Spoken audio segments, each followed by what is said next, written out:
बिस्मिल्लाहिर्रहमानिर्रहीम। अस्सलाम वालेकुम। डॉक्टर मुनव्वर हुसैन आपके पेशे खिदमत हैं। राना अहमद साहब भी हमारे साथ हैं। हस्ब दस्तूर जो हमने प्रॉमिस किया था कि हर हफ्ते हम सी पैक की प्रोग्रेस के ऊपर बात करेंगे, तो राना साहब ने टाइम दिया है। राना साहब, पहले तो बहुत बहुत शुक्रिया आपके वक्त का। राना साहब, इस वक्त जो मैं सर्वे देख रहा था जो कि हार्वर्ड हारिस पोलिंग ने करवाया है वाशिंगटन डीसी के अंदर और पूरे अमेरिका में, इनफैक्ट 18 से 24 साल के जो अमेरिकन हैं वो ये समझते हैं कि इसराइल और फलस्तीन का जो कॉन्फ्लिक्ट है इसका लॉन्ग टाइम सोल्यूशन ये है कि पूरे इसराइल को ख़त्म करके हमास के हवाले कर दिया जाए। तो इसका मतलब ये हुआ कि वो जो इंडिया, मिडल ईस्ट, यूरोप जो कॉरिडोर था वो तो हमेशा के लिए दफन हो गया। परसेप्शन इस तरह की है और बहुत सारी रिसर्च मेरे सामने है, कल मैं उसमें व्लॉग में भी जिक्र करूंगा। आप क्या फ्यूचर देखते हैं इस हालत में, जब इस जंग की वजह से, यूक्रेन की जंग की वजह से यूरोपियन इकोनॉमी, दुनिया की इकोनॉमी को एक धचका लगा है? सीपैक उठाएगा इकोनॉमी को? सीपैक गारंटी देता है प्रॉस्पेरिटी की?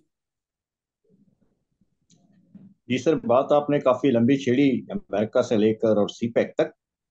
सर जो इसमें सबसे इम्पोर्टेंट चीज है वो जो ट्राई टू अंडरस्टैंड के सीपैक, ब्रिक्स और जो आप बात करें G10 की मीटिंग में जिस कॉरिडोर का ऐलान हुआ। देखिए, पिछले कुछ अरसे में, कुछ महीने में, अब 7-8 महीने का टाइम जो है ना वो गुजर चुका है। इसमें सर जो सबसे बड़ी डेवलपमेंट है अब तक वो ये है कि जो पेट्रो डॉलर की हुकूमत थी दुनिया में वो खत्म होने जा रही है। हम्म। यानी कि जो ऑयल की, जो पेट्रोल की जो ट्रेड है, आपको पता है वो 100% US डॉलर में होती थी। हम्म। और अब ये डिसीजन हो चुका है कि 2024 के शुरू में जो अमेरिकन डॉलर है वो ऑयल ट्रेड से अलग होने जा रहा है। हम्म। जिसके लिए, इसीलिए सऊदी की आप या अरामको की कह लें कि जो मैनेजमेंट है उनकी कुर्बतें जो है इस वक्त हम्म। वो बहुत ज्यादा बढ़ रही हैं चाइना के साथ, हम्म। रशिया के साथ। ठीक हम्म। है, और इसलिए अभी बाकायदा रिक्वेस्ट भी आई है सऊदी अरेबिया की तरफ से कि वो ब्रिक्स को ज्वाइन करें। हम्म। 5 नए ममालिक हैं, पाकिस्तान छठा मुल्क है जिन्होंने बाकायदा दरखास्त की है कि वो ब्रिक्स को ज्वाइन करें। इसमें इथोपिया है, अर्जेंटीना है, हम्म। UAE है, सऊदी अरेबिया है, इवन इन पाकिस्तान है ना। तो हम्म। वो जो आप बात करें कि जो गजा की जो वार हुई है इसराइल के साथ, जो इस वक्त कंफ्लिक्ट चल रहा है, हम्म। उसने कह लें कि बिल्कुल उसका जो है ना अंतिम संस्कार किया है। जिस कॉरिडोर की आप बात करें, जो G10 में जिसका अनाउंस हुआ था, ये वैसे राना अभी साहब, इसकी। ये लफ्ज दोबारा दोहराइएगा ताकि हमारे जो भारत के दोस्त हैं, काफी सारे मेरे व्यूअर्स हैं, मैं उनका शुक्रिया अदा करता हूं उनको, ताकि फिर ये लफ्ज समझ आए। दोबारा दोहराइएगा। मैंने कहा उसका जो, जिसका मोदी साहब ने दिल्ली में खड़े होकर G20 में सितंबर में बाकायदा अनाउंस किया था कि हम एक नए कॉरिडोर की बुनियाद रख रहे हैं। हम्म। ठीक है, उसका बाकायदा जो अंतिम संस्कार है वो गजा और इसराइल का जो कन्फ्लिक्ट है उसमें सर हो चुका है। हम्म। उसकी ऑफिशियल डेथ हो चुकी है, और इसीलिए इंडिया में अगर आप देखें तो उसकी फ्रस्ट्रेशन पूरी तरह से पाई जाती हम्म। बिल्कुल आपने सही कहा। ये जो आपने ब्रिक्स का छेड़ा मसला, ये तो मैं जनवरी से पाकिस्तान को रिक्वेस्ट कर रहा था, जिस तरह से एससीओ में आप हैं, आप ब्रिक्स में आइए। चूंकि ये जो न्यू मल्टीपोलर वर्ल्ड है, जिसे हम ऑक्टेगोनल मल्टीपोलर वर्ल्ड कहते हैं, ये मल्टीलेटरल ऑर्गेनाइजेशंस इसे चलाएंगी और उसमें एससीओ और ब्रिक्स का बड़ा कलीदी किरदार होगा। तो ये आपने खुशखबरी सुनाई।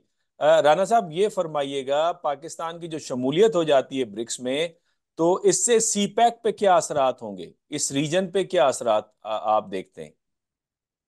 है। देखिए सर, BRI और ब्रिक्स, ये कह लें कि दोनों को साथ साथ चलना है। चाइना जो ब्रिक्स को बहुत ज्यादा स्ट्रांग करने जा रहा है, उस पर रिसोर्सेज भी खर्च हो रहे हैं, और उसके लिए उसकी जो है वो डिप्लोमेटिक मूव भी नजर आती है। जैसे अभी पिछले जो 4-5 महीने हैं उसमें सऊदीया का रोल काफी इंपॉर्टेंट हुआ है। और इवन मैं आपको बता दूं कि जिस तरह से अब डेवलपमेंट चल रही है, हम्म। इंडिया जो है वो G10 में जो अनाउंस हुआ था कॉरिडोर, उससे मायूसी के बाद, क्योंकि उसकी अपनी होप्स आर डाइंग नाउ, हम्म। तो अब जो ब्रिक्स का प्लेटफॉर्म है वो बेसिकली एक प्लेटफॉर्म तैयार कर रहा है इंडिया के लिए कि इंडिया जो है वो ब्रिक्स के रास्ते से बाकायदा सीपैक का हिस्सा बने। हम्म। इस पे जो रशिया का रोल है वो बहुत ज्यादा इंपॉर्टेंट है। रशिया कन्विंस कर रहा है इंडिया को, क्योंकि इंडिया का अगर आप इश्यू देखें तो वो सेंट्रल एशिया तक पहुंचने के लिए, उनकी मार्केट्स मंडियों तक पहुंचने के लिए, अफगानिस्तान से लेकर पूरा सेंट्रल एशिया, वो पाकिस्तान के बगैर डुएबल नहीं है इंडिया की। अब हम्म। इंडिया को ये बात समझ आना शुरू हो गई है, और हम्म। उसमें जो रशिया का रोल है वो ज्यादा इंपॉर्टेंट है, वो उसको फैसिलिटेट कर रहा है कि इंडिया ऑलरेडी ब्रिक्स का मेजर पिलर, ठीक है। Hmm. Pakistan, Saudi Arabia, Argentina, Ethiopia, UAE, दूसरे कंट्रीज ब्रिक्स का हिस्सा बन रहे हैं, तो ब्रिक्स एक बहुत बड़ा जो ब्लॉक है हम्म। वो बन के सामने आ रहा है। और एक कॉमन करेंसी के लिए भी ये होमवर्क कर चुके हैं कि ये डॉलर के मुकाबले में अपनी एक कॉमन करेंसी जो है लॉन्च करेंगे, उसमें मार्च अप्रैल में कोई बड़ी न्यूज आ सकती है। और अच्छा। इसी की इफर्ट्स की वजह से, ये ब्रिक्स के प्लेटफॉर्म की वजह से ही जो डॉलर की जो ट्रेड है ऑयल के साथ, उसको सेपरेट किया जा रहा है, अलग किया जा रहा है, जिसके लिए अरामको या Saudi Arabia is ready. Hmm. Canada में सर ये हो रहा है कि हमारे अपने जो बच्चे हैं कनाडा में, जो हम्म। यूथ है, इवन जो बिजनेस कम्युनिटी है, अभी पिछले 2-3 दिनों में हमारी काफी डिस्कशंस हुई हैं, जो टॉप के बिजनेसमैन हैं यहाँ, हम्म। वो वरिड हैं काफी कि यूएस डॉलर जो है वो बड़ी तेजी से डिक्लाइन कर रहा है। हम्म। और अगर इसकी जो ट्रेड है इसको ऑयल से अलग कर दिया जाए तो ये बिल्कुल जो है ना जमीन बोस हो जाएगा। हम्म। और चूंकि कनाडा की हर चीज डिपेंडेंट है यूएस के साथ, हम्म। 70-80% जो इकोनॉमी है वो डिपेंड करती है यूएस के साथ, सारे एग्रीमेंट्स यूएस के साथ है, तो कैनेडियन लोग बड़े वरिड हैं कि अगर डॉलर जो है वो इस तनज़ली का शिकार होता है तो फिर हमारा क्या बनेगा। हम्म। कैनेडियंस आर मोर वरिड, ये हम डेली बेसिस पे जो है ना वो सुनते हैं। इवन मैं हाई स्कूल के बच्चों से भी इस तरह की बातें सुनता हूँ कि पीपल आर वरिड। हम्म। इस पे बहुत ज्यादा बातचीत शुरू हो चुकी है। हम्म। तो दूसरी तरफ जो इसकी पॉजिटिव साइड पाकिस्तान के लिए वो है कि जो सीपेक है हम्म। उसको ब्रिक्स जो है वो सपोर्ट करने जा रहा है, उसको हम्म। स्ट्रेंथन करने जा रहा है।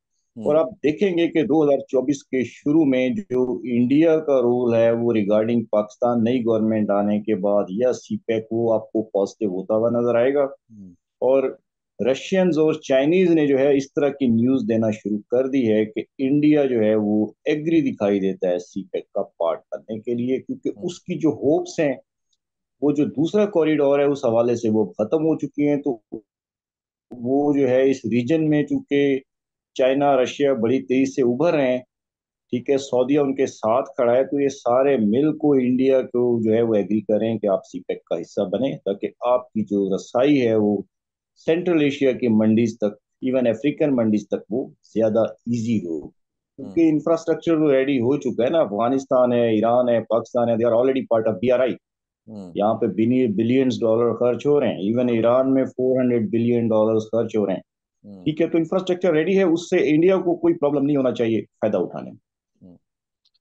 अच्छा, ये आपकी बात में बड़ा दम है राना साहब। ये जो आपने फरमाया बड़ा बजा फरमाया। एक तो इंडियन फॉरेन पॉलिसी के अंदर मुझे ऑटोनॉमी नजर आ रही है। अमेरिकन डिक्टेशंस को लेने के लिए तैयार नहीं है कि वो किसी भी किस्म का कॉन्फ्लिक्ट कैरी ऑन करें चाइना के हवाले से। यही वजह है कि अमेरिका के अंदर, वॉशिंगटन के अंदर इंडिया के हवाले से मायूसी हमें नजर आ रही है। तो इस हवाले से जी आपका जी। बिल्कुल ठीक है। जो रशियंस जो आपने कहा कि एफर्ट डाल रहे हैं, एग्जैक्टली जर्मनी को इसी तरह इंक्लूड किया गया था नेटो के अंदर, जब उसे कोल कमीशन का मेंबर बना के कोल कमीशन को नेटो का मेंबर बना दिया गया।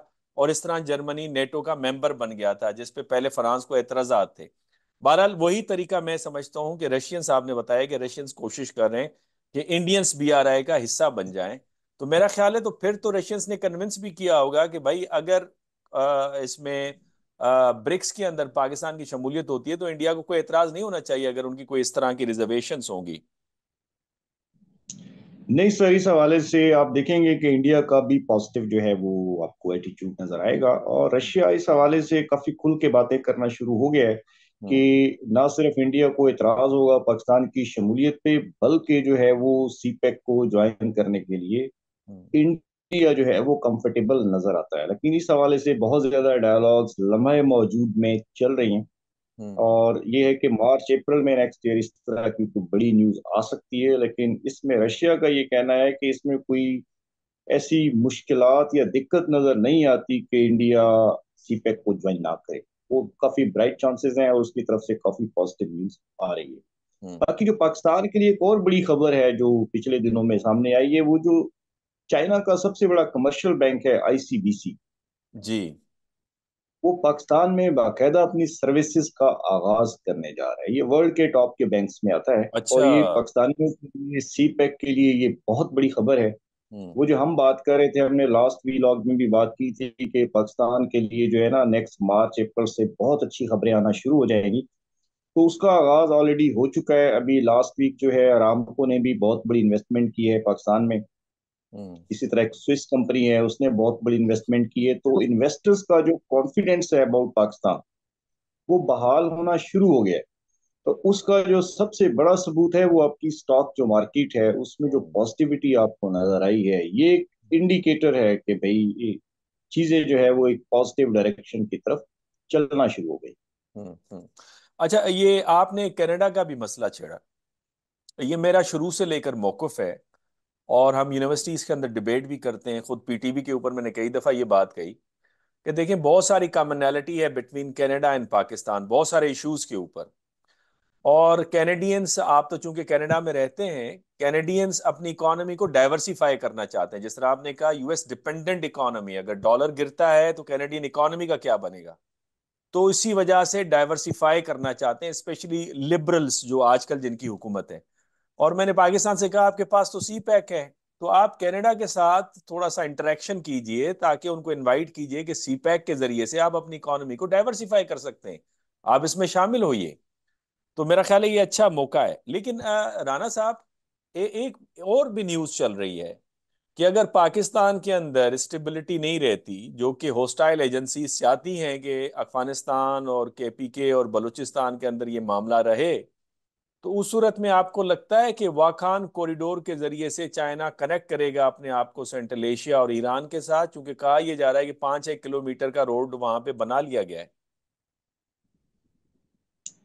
देखिए सर, मैं पहली बात का जवाब दे दूं जो कनाडा की आपने बात की। पहली जी। बात तो ये है कि पाकिस्तान में पॉलिटिकल स्टेबिलिटी ना होने की वजह से हम कनाडा जैसे कंट्रीज के साथ वो रिलेशनशिप बिल्ड ही नहीं कर सके जो पिछले 20 सालों में होना चाहिए था। लास्ट 20 ईयर्स में दुनिया में बहुत बड़ा चेंज आया है। इंडिया और चाइना ने राइज जो किया है वो लास्ट 20 ईयर्स में किया है। हम्म। लेकिन हम विजन नहीं लास्ट है राना 20 ईयर्स साहब, तक जो है विजन वो नहीं है। तोड़ फोड़ का शिकार। जी जी, हम तोड़ फोड़ का शिकार रहे हैं। जी। ठीक है ना। जी। हमारे यहाँ डिक्लाइन रहा है चीजों का। हालांकि हमें सीपेक जैसी चीज मिल गई थी पिछले 10 सालों में, हम्म। जिसके जरिए हम फायदा उठा के हम बहुत कुछ कर सकते थे, लेकिन बदकिस्मती से हम नहीं कर सके। हम्म। हम्म। पाकिस्तान में जो प्राइम मिनिस्टर का विजिट था, पाकिस्तान के प्राइम मिनिस्टर का, वो जुल्फकार अली भुट्टो साहब का था लास्ट विजिट, अर्ली 70s में। हम्म। और ये जो ट्रूडो साहब इस वक्त कनाडा के प्राइम मिनिस्टर हैं, इनके फादर जो एक्चुअल ट्रूडो हैं, मिस्टर ट्रूडो, वो उस वक्त प्राइम मिनिस्टर हुआ करते थे। हम्म। उसके बाद से कभी भी कोई उस तरह की जो है एक्टिविटी पाकिस्तान की तरफ से कनाडा के साथ उस लेवल पे नहीं हुई। उसकी कोशिश भी हमें नजर नहीं आई। मुझे खुद 18 साल कनाडा में हो गए हैं, हमें हम्म। कोई सीरियस इफर्ट पाकिस्तान की तरफ से नजर ही नहीं आई। हम्म। उसकी रीजन ये है कि हम टोटली डिपेंड करते हैं यूएसए पे। पाकिस्तानी लोग या पाकिस्तान जो है वो कहते हैं कि अगर हमने यूएसए को डील कर लिए तो कनाडा ऑटोमेटिक हो गया। हालांकि ये परसेप्शन ठीक नहीं है। ठीक नहीं है। कनाडा आज भी दुनिया के 10 जो 12 बड़ी ताकतें हैं, इकोनॉमिक पावर्स हैं, उनके अंदर आज भी शामिल है। दुनिया का बहुत बड़ा प्लेयर है। और इसका पाकिस्तान को जो है नुकसान ही हुआ है। हमें इस चीज को रियलाइज करना चाहिए। हम्म। सेकंड जो चीज आपने बात की है सिक्योरिटी के हवाले से, क्या तो आपका क्वेश्चन, सॉरी मैं कि चेक कर यहाँ गया पे हूँ। जो सिक्योरिटी के अगर मसाइल हल नहीं होते, तो आपको लगता है वाखान कॉरिडोर से चाइना अपने आप को सेंट्रल एशिया से होते हुए ईरान और मिडिल ईस्ट के साथ कनेक्ट कर लेगा? क्योंकि ये भी बातें सुनने में आ रही हैं। जी जी, आजकल इस पे बहुत बात हो रही है। देखें, जो एंटी सीपेक लॉबी है वो इस पे बहुत ज्यादा काम करती है। इस तरह के मैसेजेस बहुत ज्यादा जो है वो कम्युनिकेट करती है। लेकिन उसमें आप जो एक चीज जो है ना, जिसको जो ज्यादा इंपॉर्टेंट है, देखें सीपेक या बीआरआई का जो न्यूक्लियस है वो गवादर पोर्ट है। हम्म। वाई पाकिस्तान, ठीक है, अगर बात सिर्फ रोड की होती तो वो उसके लिए, चाइना के लिए बड़ा इजी था कि अफगानिस्तान है, ईरान है और वो तुर्की की तरफ से निकल सकता है। लेकिन जो एक्चुअल चीज है वो है डीप सी जो पोर्ट है हमारी गवादरी। ठीक है, ये एशिया का सबसे गहरा तरीन समंदर है और पाकिस्तान में सी पैक या $100 बिलियन आने की रीजन गवादर पोर्ट है, हम्म। पाकिस्तान नहीं है। Just try to understand, China जो है वो गवादर पोर्ट को स्किप नहीं कर सकता, क्योंकि वो पोर्ट ना उसको इंडिया में अवेलेबल है उस तरह की, ना उसको जो है वो बांग्लादेश में अवेलेबल है, ना ईरान में अवेलेबल है। और ना ही दूसरे अरेबियन या अफ्रीकन कंट्रीज में। तो जस्ट ट्राई टू अंडरस्टैंड, जो न्यूक्लियस है वो है गवादर पोर्ट, तो उसको स्किप नहीं किया जा सकता। हाँ, गवादर पोर्ट तक एक्सेस के तीन बड़े रूट्स हैं, हम्म। तीनों से फायदा लिया जाएगा। हम्म। ठीक है, दो रूट्स पाकिस्तान में है, एक हमारा ईस्टर्न है हम्म। सी पैक का रूट, दूसरा हमारा वेस्टर्न रूट है, और तीसरा ये वान वाला है जो जिसकी आप बात कर रहे हैं। ठीक है, क्योंकि जो ट्रक्स की मूवमेंट है वो वॉल्यूम इतना बड़ा होगा, जब ये फुली फंक्शनल होगा 2032 में, तो 3 से 3.5 लाख ट्रक्स की डेली मूवमेंट हुआ करेगी। अच्छा, 3 से 3.5 लाख। चाइना, जी, चाइना से लेकर और गवादर तक, और एक ट्रक पे 3 से 5 लोग होंगे, तो वो कोई 500,000 लोग तो सिर्फ रोड्स के ऊपर होंगे। तो उस सारे वॉल्यूम को सामने रखते हुए ये 3 ट्रैक्स जो हैं चाइना ने, क्योंकि वो स्प्लिट करेंगे ट्रैफिक के लोड को। ठीक है, वो मेजर तो हमारा जो है ये ईस्टर्न पंजाब वाला रूट ये मेजर यूज होगा, बट ये कि ये इतना बड़े लोड को ये नहीं जो है वो बेयर कर सकता या टॉलरेट कर सकता, इसलिए फिर वेस्टर्न रूट है, और तीसरा ये अफगानिस्तान वॉन वाला रूट है। तीनों रूट्स ये यूज होंगे, लेकिन तीनों रूट्स जो है इकट्ठे जाके इनको गवादर ही होना है। हम्म। ठीक है, तो वो आप गवादर को या गवादर पोर्ट को या पाकिस्तान को इसमें स्किप कर ही नहीं सकते। China has no option. Hmm. अच्छा राना साहब, चूंकि मैं जनवरी से एक और बात भी कह रहा हूं कि अमेरिकन दोबारा पर तोल रहे हैं अफगानिस्तान में आने के लिए। और इस हवाले से आपने देखा कि उनके थिंक टैंक्स ने पहले से ही रिसर्च आर्टिकल्स पब्लिश करना शुरू कर दिए, और उनके सेंटकॉम के कमांडर्स की स्टेटमेंट्स आना शुरू हो गई, मौजूदा भी जनरल इरिक की और उससे पहले भी जो सेंटकॉम के कमांडर थे उनके।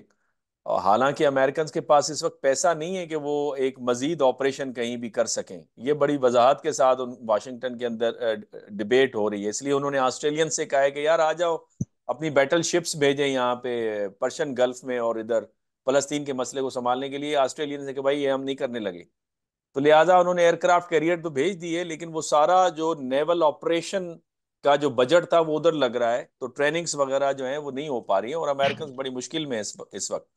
लेकिन उसके बावजूद भी कहा यह जा रहा है कि अफगानिस्तान में शायद सर्जिकल ऑपरेशन या इस तरह का कुछ करने जा रहे हैं।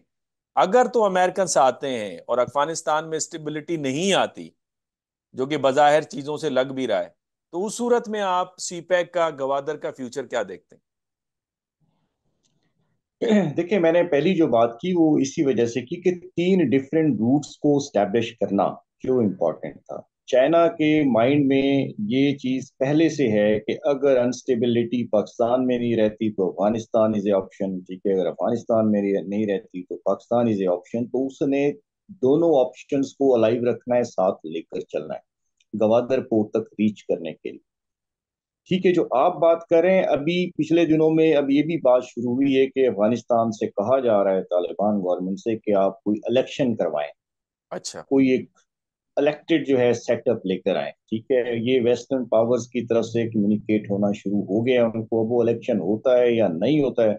हम्म। लेकिन ये है कि जहां तक यूएस की बात है sir, US day by day weak होता चला जा रहा है। वो एयर स्ट्राइक्स तो जरूर कर सकता है लिमिटेड ऑप्शन के तौर पे, लेकिन बाकायदा अमेरिका का आना या आके बैठना या जमीन पे आकर कुछ शुरू करना वो अब पॉसिबल नहीं है। उसकी रीजन है कि चाइना बहुत ज्यादा, सॉरी, अमेरिका जो है वो बहुत ज्यादा वीक हो रहा है। ठीक है, अब सऊदी अरेबिया जैसे लोग, सऊदी अरेबिया जैसे कंट्रीज उसको लिसन नहीं कर रहे। आप देखें कि इससे बड़ी अनहोनी क्या हो सकती है, कि हम पिछले दिनों भी दोस्तों से यही बात कर रहे थे कि अब वो वक्त आ गया है कि रशिया चाइना को तो छोड़े, अब सऊदी अरेबिया जैसा कंट्री भी अमेरिका को लिसन नहीं कर रहा, तो उसको वो सपोर्ट अब इस रीजन में उस तरह से हासिल ही नहीं है जो पहले उसको हासिल रही है। सही। ठीक है, वो डिक्लाइन कर रहा है। ठीक है, लेकिन वो लिमिटेड ऑप्शन हो सकता है जो आप बात कर रहे हैं, बट उससे उसको हासिल वसूल कुछ नहीं होगा। लेकिन आप जब कोई एक्टिविटी करते हैं उससे कोई पर्पज होता है कि हम ये हासिल करना चाहते हैं। हम्म। ठीक है, वो अगर कोई लिमिटेड इस तरह की ये स्ट्राइक्स करता भी है तो आई डोंट थिंक सो कि उसको अमेरिका को कुछ हासिल होगा। असल ठीक में है, वो ऑलरेडी प्रेसिडेंट, बाकी जो है, राणा साहब, प्रेसिडेंट बाइडेन की इलेक्शन कैंपेन के लिए उनको कुछ ना कुछ तो चाहिए ना। मैं वही बात कर रहा हूँ ना कि वो लिमिटेड उनके ऑप्शंस हो सकते हैं, बट ये है कि अफगानिस्तान जिस जगह पे इस वक्त है उनके पास लूज करने के लिए कुछ भी नहीं है। हम्म। वो ऑलरेडी जिस स्टेज पे हैं, अगर एयर स्ट्राइक्स होती हैं 200-400 कैजुअलिटीज होती हैं, लोगों की डेथ्स होती हैं, तो उनको तालिबान को बड़ा फर्क नहीं पड़ने वाला है उससे, ठीक है। बट अमेरिका में वही है कि वो कोई इलेक्शन कैंपेन है या कोई और रीजन है, क्योंकि जो उसकी अनकंडीशनल सपोर्ट इसराइल को रही है पिछले 2 महीने में, उसकी वजह से मॉरली भी जो है, अब आप देखें, हम्म। ठीक है, वो बहुत ज्यादा वीक हुआ है। अमेरिका, इवन इसराइल, ठीक है, उनका जो कह ले कि बयानिया था दुनिया में, वो पिट चुका है तकरीबन हर मुल्क में, इवन अमेरिका में अब तो पिट चुका है, ठीक है ना। लोग आप देखें ना कि अपनी गवर्नमेंट्स के खिलाफ जो है लाखों की तादाद में बाहर निकल रहे हैं, तो दस वो लाख कभी लोग जो अमेरिका है, की तारीख में इतना हुआ नहीं है, 10 लाख तक लोग बाहर निकले हैं सर। जी जी जी, वो हमास बेसिकली ये जंग जीत चुका है, जहां से आपने शुरू की थी ना बात, ठीक है ना। जो वो दुनिया को कम्युनिकेट करना चाह रहे थे, दिखाना चाह रहे थे, उसको वो बहुत सक्सेसफुली हमास के लोग दिखाने में कामयाब रहे हैं, और जो उनका टारगेट था वो अचीव कर चुके हैं। Hmm. That's why panic situation Hamas में नहीं पाई जाती, पैनिक हम्म। सिचुएशन इसराइल में पाई जाती। हम्म। तमाम तर ताकत होने के बावजूद, असला बारूद होने के बावजूद, और इतनी एयर स्ट्राइक्स के बावजूद, 25,000 लोग मारने के बावजूद, ठीक है, इसराइल के अपने लोग अब अपनी गवर्नमेंट, अपनी आर्मी के खिलाफ बाहर निकलना हम्म। शुरू हो गए हैं, बोलना शुरू हो गए हैं, ठीक है ना। Things are changing so fast. Hmm. तो वो जो अमेरिका वाली सिचुएशन है, वो एक इलेक्शन स्टंट तो हो सकता है, लेकिन इससे ज्यादा मुझे कुछ नजर नहीं आता। अगर वो इलेक्शन स्टंट होता है राना साहब, आखिरी सवाल, तो अमेरिका का तो कुछ नहीं जाना, चलो उनको कुछ ना कुछ फायदा होगा, लेकिन अफगानिस्तान का कुछ नहीं जाना, सी पैक का इधर उधर कुछ होना है। तो मुझे लगता है कि हम शायद आउट ऑफ ट्रैक तो नहीं जा रहे। ट्रेंड जिस तरह आपने इशारा दिया सऊदी अरब का, सऊदी अरब भी नहीं सुन रहा अमेरिका का, इंडिया भी उनको उस तरह से रिप्लाई नहीं कर रहा। और अगर हम अमेरिकन के साथ इंटरेक्ट करते हैं, क्लोज हो जाते हैं, या उनकी कोई असाइनमेंट पकड़ लेते हैं, तो मेरा ख्याल है ये तो फिर आउट ऑफ ट्रेंड हम जा रहे हैं, हवाओं का रुख किसी और तरफ है, हम किसी और तरफ चल पड़े। ठीक है सर, उसमें जो आजकल हमारे chief of army staff America का विजिट ये भी उन्होंने रिसेंटली किया है, 2-3 रोज पहले। लेकिन आप देखें कि ये फर्स्ट टाइम हुआ है कि वो चीफ बनने के बाद उन्होंने, सऊदीया को तो पहला विजिट होता ही होता है, लेकिन उसके फौरन बाद चीफ का विजिट अमेरिका का होता है, जो कि उन्होंने 1 साल में नहीं किया। जी। बल्कि वो अमेरिका की बजाय चाइना गए, आपको याद होगा, ठीक है, जी। उन्होंने चाइना का विजिट पहले किया है। तो वो पाकिस्तान की भी जो प्रायोरिटीज हैं वो चेंज हुई हैं, जिस तरह से यूएसए ने इग्नोर किया था पाकिस्तान को हम्म। अफगानिस्तान से इनखला के बाद, तो हमारी जो मिलिट्री स्टैब्लिशमेंट है उसने भी बहुत कुछ लर्न किया है पिछले 2-3 सालों में। हम्म। ठीक है, एक रिलेशनशिप अमेरिका के साथ हमारा है और रहना भी चाहिए, क्योंकि वो वर्ल्ड की एक बहुत बड़ी पावर है, ठीक है, आपको पावर्स के साथ रिलेशनशिप रखना चाहिए, वो जरूरत होती है कंट्रीज की। बट जो आप बात करें, आई डोंट थिंक सो कि अमेरिका का दोबारा से उस तरह का इन्फ्लुएंस पाकिस्तान में आएगा कि हम चाइना को लिसन नहीं करेंगे। थिंग्स जो है वो पाकिस्तान में जो है काफी चेंज हुई हैं। और आपको मैं एक और चीज भी बता दूं कि लास्ट टाइम आपके किसी दर्शक ने जो है, वो आपके किसी फैन ने को कमेंट भी पास किया था कि गवादर की जरा सिक्योरिटी के हवाले से बताएं, लोग बहुत ज्यादा वरीड हैं इस हवाले से, सी पैक के गवादर। हम्म। तो मैं ये बता दूं कि सी पैक डॉक्यूमेंट का एक हिस्सा है कि जो हमारा सी पैक का रूट है हम्म। चाइना से गवादर तक, तो इसमें जो है वो एक आर्मी कैंट, नया कंटोनमेंट जो है ना वो यस। बनना है अंडर सी पैक, यस। जिसका जिसका काम ही जो है सी पैक रूट्स की सिक्योरिटी है। ठीक है, ये ऑलरेडी पार्ट ऑफ जो है वो सी पैक डॉक्यूमेंट है, और जिसको 2024-2025 में इसकी कंस्ट्रक्शन को स्टार्ट होना है, क्योंकि जिसको हम गवादर कह रहे हैं या सी पैक को एक कह रहे हैं कि ये एक मुकम्मल प्रोजेक्ट है, चल पड़ा है, वो 2032 का हम्म। गवादर है या सी पैक है। 2032 तक जो है इस आर्मी कैंट को भी बनना है, हम्म। जिसकी जो सिक्योरिटी है वो फूल प्रूफ होगी पूरे रूट्स की, दोनों जो है वो जहां से इंटर होगा चाइना हम्म। गिलगित के साथ, ठीक है, बॉर्डर से लेकर और फिर गवादर तक, तो इसकी सिक्योरिटी को फूल प्रूफ बनाया जाएगा। और इस पे भी अब जो है इस आर्मी का जो कैंट है, इस पे अभी जो है वो निगोशिएशन स्टार्ट हो गई हैं। हम्म। जो ही नई गवर्नमेंट आती है और सेकंड फेज का अनाउंसमेंट होती है, तो इसकी जो है बाकायदा कंस्ट्रक्शन की अनाउंसमेंट हो सकती है, हम्म। ठीक है। सेकंड चीज, जो गवादर की अपनी सिचुएशन है, गवादर पाकिस्तान का महफूज तरीन शहर है। मैं कनाडा से साल में 2 बार गवादर का विजिट खुद करता हूँ। हम्म। ठीक है, गवादर जो है वो आप यकीन करें कि इस्लामाबाद से ज़्यादा सेफ एंड सिक्योर सिटी है। क्राइम रेट उसमें ज़ीरो है। ठीक है। हम्म। हम्म। किसी की जेब काटना, मोबाइल छीनना या और ऐसी वैसी नेगेटिविटी का गवादर में कोई वजूद नहीं है। मैं इस्लामाबाद की जब सड़कों पे होता हूँ तो गैर महफूज फील करता हूँ, क्योंकि आजकल क्राइम रेट बहुत बढ़ गया है इस्लामाबाद जैसे शहर में। बट जब मैं अगले ही दिन गवादर जाता हूँ तो आप यकीन करें मैं अपने आप को 100% सेफ एंड सिक्योर समझता हूँ। ये आज का गवादर है, और फ्यूचर के भी जो गवादर के लिए है, ये एक वॉल्ड सिटी है। इसकी चार दीवारी है, पूरी एक बाढ़ का सिस्टम है। हम्म। और कुछ अर्सा पहले बाढ़ पे काम शुरू भी हुआ था। हम्म। ठीक है। तो अभी मुकम्मल नहीं हुआ है, कुछ काम बाढ़ पे हो चुका है, लेकिन आने वाले दिनों में जो है वो बाढ़ को मुकम्मल किया जाएगा। ये कंप्लीट वॉल्ड सिटी होगा, इसमें 100 से ज्यादा डिफरेंट कंट्रीज के लोग आबाद होंगे। तो इसकी जो सिक्योरिटी है वो फुल प्रूफ होगी, और ये सारी चीजें सीपेक डॉक्यूमेंट का हिस्सा हैं जिन पे हम बात कर रहे हैं। ठीक है। हम्म। जो गवादर को जो है वो पाकिस्तान ही का नहीं बल्कि एशिया के महफूज तरीन शहरों में इसका हम्म। शुमार हुआ करेगा। और हम्म। आज भी जो है उसकी सिक्योरिटी, इंशाल्लाह मैं आता हूँ तो ईद के बाद अप्रैल में हम इकट्ठे विजिट करते हैं गवादर का। तो जो हम बातें करें ये आपको हम दिखाएंगे कि गवादर गवादर जो है कितना खूबसूरत है और कितना महफूज शहर है। राना साहब, आपका बहुत शुक्रिया, आपके वक्त का बहुत शुक्रिया। ये जो आपने मालूमात दी हैं बड़ी हमारे नाजरीन के लिए और हमारे व्यूअर्स के लिए ये बड़ी अहम होंगी, स्पेशली वो जो गवादर के हवाले से इंटरेस्टेड हैं, जो इन्वेस्टमेंट करना चाहते हैं, और इवन जो हमारे व्यूअर्स हैं फ्राम इंडिया, उनके लिए भी बड़ी इंफॉर्मेशन होगी। आपके वक्त का शुक्रिया। नेक्स्ट वीक दोबारा हम सेशन करेंगे